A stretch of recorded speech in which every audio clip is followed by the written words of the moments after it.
lads and lasses, and welcome to Darts Coaching with Dynamite Dave.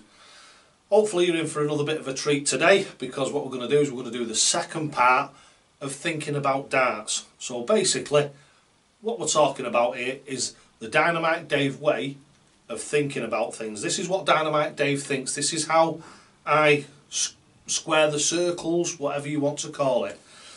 But this is my thinking behind darts. The first episode came out a couple of days ago. If you've not watched that, watch that. I strongly suggest you go and watch that one first. In this one, what we're going to do is we're going to move on a little bit and we're going to think about the actual Dynamite Dave throw itself. Not how it came about, but what it is, how it works and why it works. Now the Dynamite Dave way is basically it's simplicity in itself. So if you strip out all the individualistic parts of the way that you deliver a dart to the board, the more of that you strip away, the more simple it becomes. The more simple it becomes, the easier a task it becomes, which means it's more accurate, more reliable and easier to repair when something goes wrong. So thinking about this, how many times you yourself, being a dart player, and more than likely having an individualistic throw, if you're not already halfway down the path of the Dynamite Dave way, maybe you've just found yourself to the channel, and you throw differently every time you set yourself up. The amount of people that I have, and they say before I came to you, what I did was I threw the darts at the board, but I did them whichever way that I wanted, and every time I come to practice or every time I went to a darts match, it was different and something would go wrong. So they would then try and put it right, and they would try and put it right by doing different things every time. So I think we'll all have been through this, and don't forget I was in this wilderness many years ago. What you'd do is you'd throw at the board, you'd have a really good day and you'd think that's absolutely fantastic that. Then you'd get up the following day, you'd go to the board and you'd throw absolute garbage. Now the only way that can have happened is something must have changed. You have changed something. So you've changed something for the worst.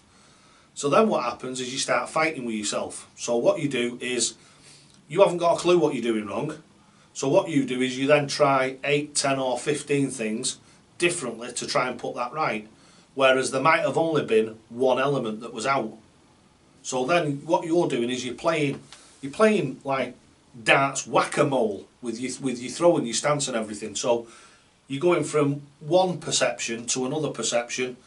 Then what you're doing is you're trying X to repair Y. That doesn't repair Y, so you try C to repair Y. That doesn't work, so what you do is you try another element to repair it, and you'll just, a lot of the time it's by picking up another set of darts or something like that. It just changes your focus. Boom, boom, boom, you have a few good visits and you think, all right, that's fantastic again. 2 or 3 days later, 2 or 3 hours later, 2 or 3 visits later, you're back to the same old rubbish again.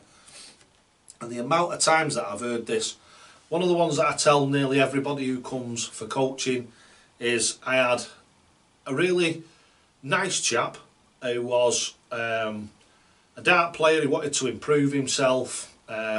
He had a video coaching session, I think it was. He went away, he contacted me, he says, Dave, he says, I'm doing alright. He said, but, he said, I've been to the dart shop, he says, and I've seen this set of Phil Taylor darts. He said that I think they were 9.5s or 9.7s or something like that. And he said, they're 100 quid. I think they were, yeah, they were 100 quid, 95 quid or something like that. He said, they let me try them in the shop, third visit, 8 or 180, so these are the darts for me. These are the darts for me, they're absolutely spot on. So my reply to that was, come back in 3 weeks, and if in 3 weeks you're still in the 180s and the 140s and the big finishes, I'll have it.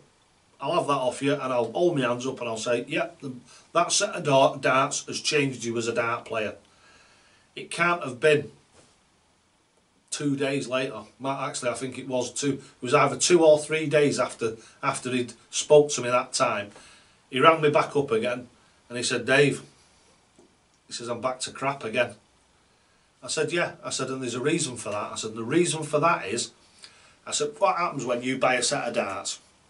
I said, you go to the shop, take them out of the box, I said, and it's like having a new car. I said, you go and throw them, and the thing is I said, is your focus, I said, is much more tight and intense than it is when you relax properly. So what you're doing is you get a set of darts, you throw them to the board, you have 2 or 3 visits, you hit a couple of tons with it, then you hit a 180. Ooh, these are the darts for me. And the analogy with the car is, when you get a new car, you're dead keen, aren't you? You want to wash it every 5 minutes, you want to sit in it listening to the radio, you find every excuse to take it out for a drive, and then 6 months down the line, it's lucky if it gets a wash every 2 or 3 weeks, and you just get in it and drive it to work, fill it up, come home. You don't wash it, you don't hoover it out and what have you. It's just a car then. Darts are the same thing. What you do with them is massive focus, because you're dead excited about them.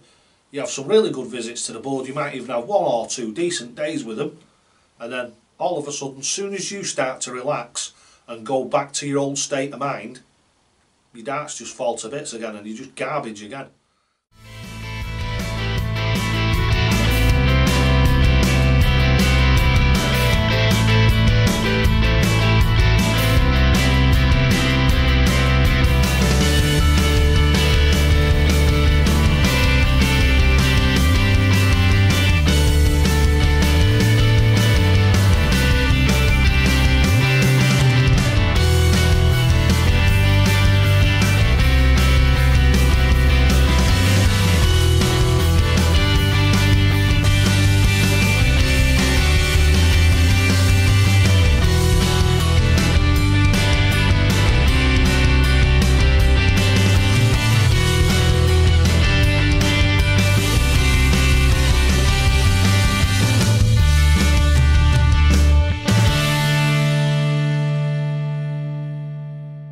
So now we've discussed that about equipment, that little bit of a section about equipment, what we're going to start at is we're going to start at the ground and we'll work our way up.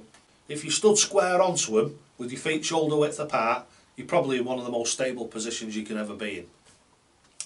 And that's the foot position. That's what it's all about, is what actually is your foundation. It's what cements you to the floor, gets you nice and stable, nice and steady, and it's probably one of the biggest things where dart players go wrong.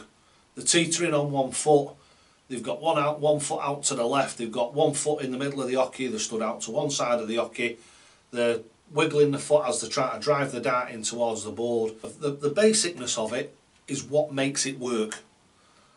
2 feet flat on the floor, shoulder width apart, underneath your armpits, solid as you can get. It's exactly how you stand at the bar when you're talking to someone. You might have to be the bar, chippy, wherever. Then we come up to the upper torso, which again we skirted on yesterday, and that's why I'm only just skirting over it today. If you throw your darts and you're bent like a banana, you're off balance. So your balance is out. You're bending back like a banana to try and get your hand in front of your face. It's all extremely counterproductive. Now I know what some people are thinking, right? They're going to be thinking about Michael Van Gerwen, whoever it might be, Peter Wright, Rob Cross, Adrian Lewis. They all throw in different ways, and that is now. It is not the future. It's the past and it's the present at the moment. If you've got the time and the inclination to do it, but if you're not, you just have to take my word for it. The youth that are coming through today are throwing in a 10 times more mechanical manner than they did 10 years ago. And the reason for that is because it works. It's not because Dynamite Dave says so. It's something that's been researched. It's something that I researched and nobody before me even thought about it. As I mentioned again in the video yesterday, somebody handed you a set of darts and you just fling them at the board whichever way you want. I mean, I was watching something on YouTube this morning and this lass goes like this down here, and then she comes up and she throws the dart at the board. And at the moment, she looks like she's late teens. So when you've got all those elements in your throw, in your teens, your brain works fast enough to iron those quirks out. Fantastic when you're in your youth. I pointed this out today to a couple of my students that I've had here today, is look at the difference in how some of the dart players with really individualistic throws were and are now. The couple that I pointed out to him is, number one is Dave Chisnell, right? He's this way, that way, the other way, and when 10 years ago he was 180 after 180 after 180. Now he comes into a competition, he goes 2 or 3 rounds in, and then at one place or another he just don't turn up. And that is just, if you look back through the history of him, it's getting worse and worse, and that is because he's getting older. Same thing with Justin Pipe. 10 years ago, maybe 12 years ago, he was on the telly every tournament. He was there. Every tournament he was on the telly. Now, we never see him anymore. For the simple reason is that throw of Justin Pipe's is so difficult to replicate. There's that many elements in it. You've got to replicate those elements 3 times to get a 180. Now the difficulty in replicating his throw means that as he's getting older and his brain is working slower, and it's a fact of life, it doesn't matter who you are or what you are, and this doesn't affect what you know. So it's not a cognitive thing. What it is it's a hand-eye coordination thing, and it's depth perception, speed perception, all that sort of stuff goes away as you get older. And a great example of this is, how many people do you see like riding motorbikes in their 80s and 90s? Not many. For the simple reason is they're just not capable of doing it anymore. The brain just doesn't work fast enough for them to do it. Same with driving, I suppose. A lot of people get to the mid-70s and what have you, and let's face it, they just get on everybody's nerves, don't they, when they're driving, because they drive dead slow, because their brain cannot work things, and they can't go along at a decent speed and be able to work out everything that's going on around them to take the evasive action that they need to do in the split seconds that they need to do it. So what I'm saying to you is, as you get old, you get slower. Me being a perfect example of it, but luckily I've got the Dynamite Dave Way now, and its simplicity in itself, and for that to fail me, hopefully I'm going to be halfway through my 80s by the time that fails me. Fingers crossed, because it's dead simple. If you've only got 1/2 working elements in your throw instead of 27, which is the easiest to perform? The 2 or the 27? Which of those do you think that you will be able to get right in your later life? The 2 or the 27? So now, talking about the mechanical throw, and let's have a think about the actual delivering the darts to the board. Now, you will have heard, on the commentators even say this now, on a lot of the PDC matches and a lot of the PDC tournaments, you'll have heard this been said by a few different commentators, mainly Alan Warrener and Chris Mason. And what you hear coming from them is what they call down the line throwing. Now, I started using that phrase about 8 years ago. Maybe a little bit more than that, but now it's being used in the PDC. The DD finishes, which is another thing that I fetched out. Me and Ronnie Ibricks had a bit of a set to over it, going back a good few years now, probably about 4 or 5 years ago, and that was about the double finishes. And he said to me, it might be alright for pub players, but you'll never ever see a professional do that. Well, what do we see on the TV now? We see double finishes in virtually every competition. It doesn't matter whether you go and watch the online darts, where the ones that are a little bit more B-list dart players are, or whether it's the top tournaments. They're all doing it now. They're not doing it as to the extreme point as where I do it, because like I was out in the pub yesterday with Dredge, and the last match of the day, we come to the last leg. I think it was 88. And I just went, like I always do, I went double top, 8, double top, to take it out. And for me, it just makes perfect logic sense. And that is what will be coming up in the 3rd video. We're going to talk exclusively about finishing. The mechanical throw.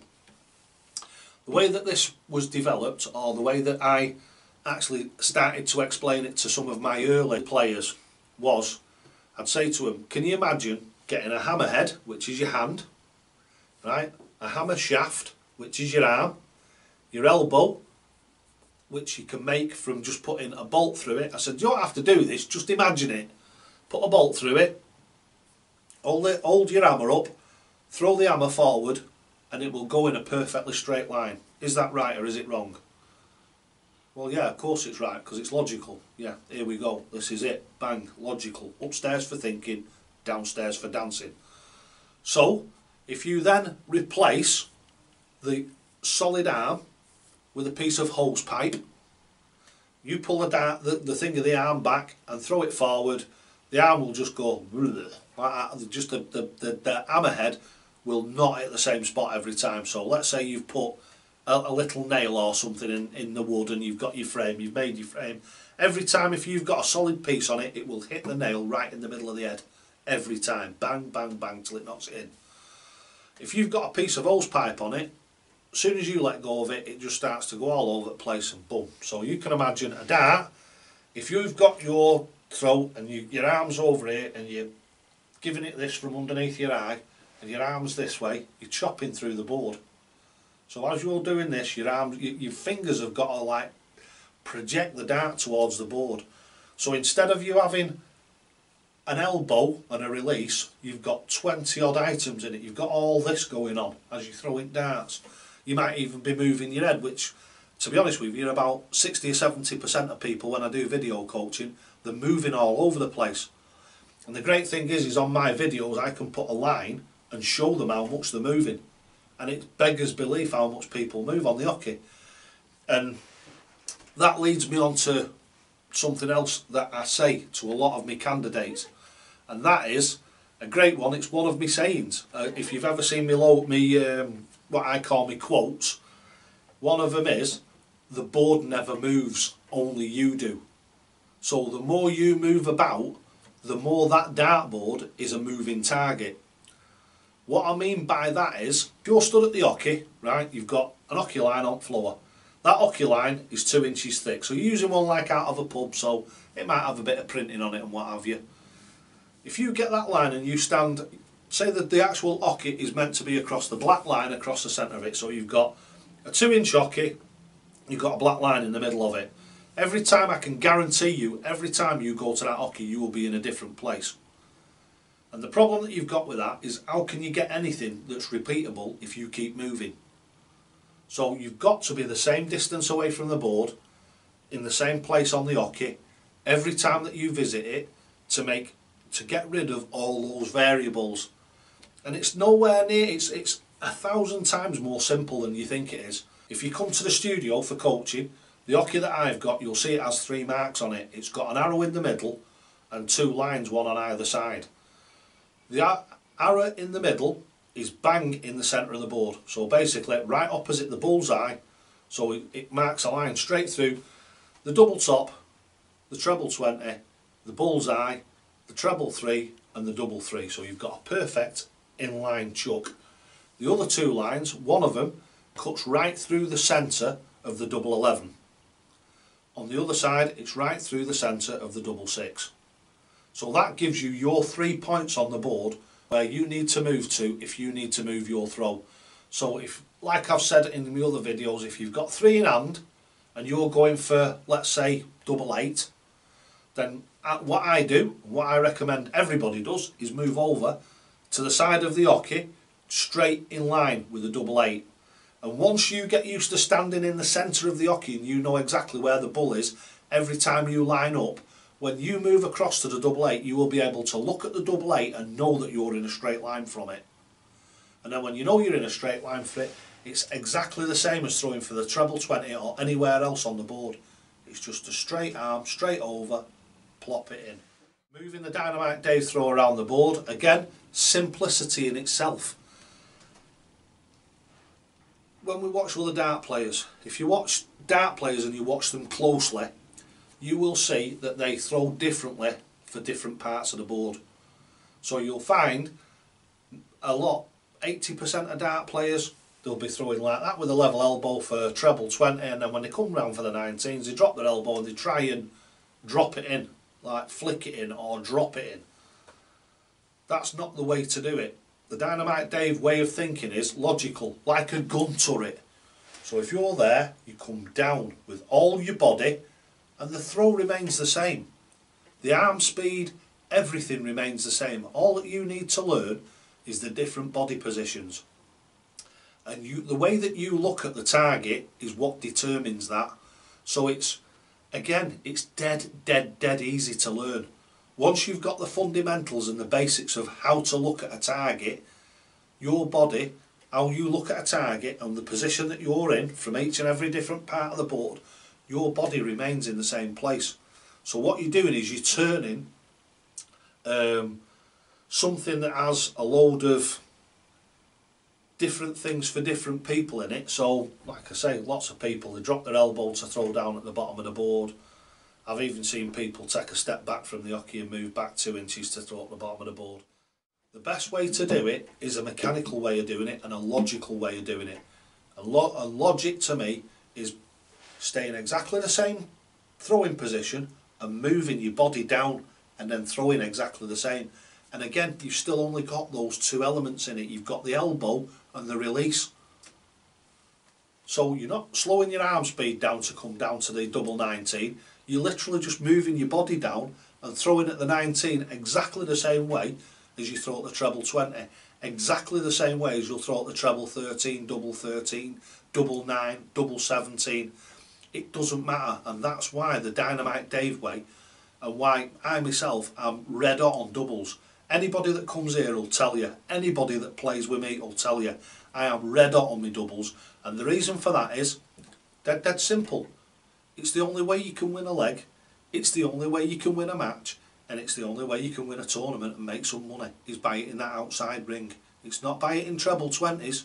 I've played loads and loads of players that annihilate me at scoring, but when it comes to doubles, the only person you've got to look at in the modern game that's around now that is fantastic, and I mean world class just doesn't even put it into perspective, is James Wade. He is the finisher at the moment. He's the finisher of the century. He's just absolutely awesome. I watched him play a game against Phil Taylor many moons ago, and he was something like about 15 or 18 percentage points lower than Phil Taylor, and he won him. For the simple reason is, every time there was a crack in that door for finishing, James wedged his foot in it and walked straight through it. He hit some massive, not massive finishes, but it's wrong to say that, his finishes are not massive, but anywhere from what I call, right, the Dynamite Dave level, and this is why, right, 138, anything from 138 downwards is not an easy finish, but it's achievable. It really is achievable. The first one is your hardest one, which is your treble 20. So 138, your treble 20 is the hardest one that you've got to hit, and then after that it's double 19, double top. And even though there's a big swing between the 19s and the tops, don't forget, if you come down and hit double 19, yeah, you know you've got a thing, you've got a dart for double top. You have a go for double top, alright, you miss it, your brain is already programmed for double top.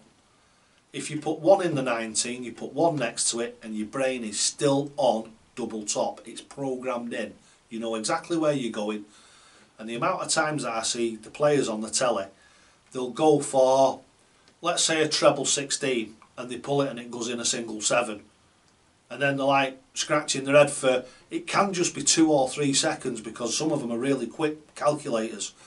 They can do that, or they can be throwing for a treble 16 and go into, let's say they've had a really poor one and they've gone over into treble 11 or something like that. They just like, don't, oh, what do I do now? Whereas if you're going for a double 16 or a double 19 or a double 17 to leave yourself on a finish, if you miss it, the chances are you're at the widest part of the single. If you drop it in the single, it's dead easy just to drop another one in next to it. And then guess what? You're back on that double 20. You're going exactly where you know. And that's where the other Dynamite Dave saying comes in. Know where you're going and go where you know. Another aspect of it, it's when you're playing a game, when you're stood at the back there watching me throwing, you should be deciding what you're going to do. Not sat there, not stood out there thinking about the fairies. You should be deciding what you're going to do. Whereas I'd say even the vast majority of dart players, even professional dart players now, don't think about what they're going to do. and what if or any of the what ifs. What if I do this? What if I do that? If you've already fetched that to the presence of your mind, what you're going to do when something goes wrong, you haven't got to think about it. It's already there and it's programmed in. So we've talked about the logic of the game. We've talked about the mechanical ability. Stripping all those variables out makes it simpler to do. The simpler it is, the more accurate you're going to be and the more reliable it's going to be, and the easier it is to fix when something goes wrong.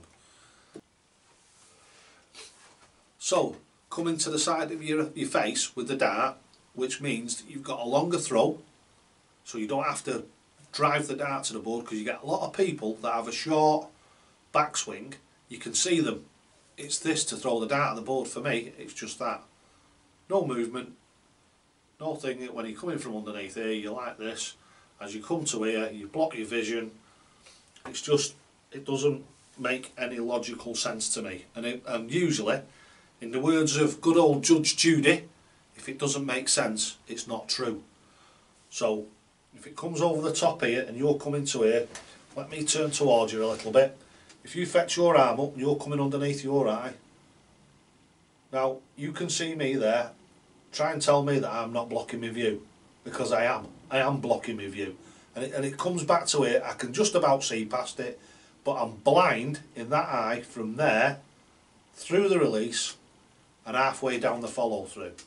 If I come to here, where Dynamite Dave comes from, I've got my eyes on that board uninterrupted right the way through the throw.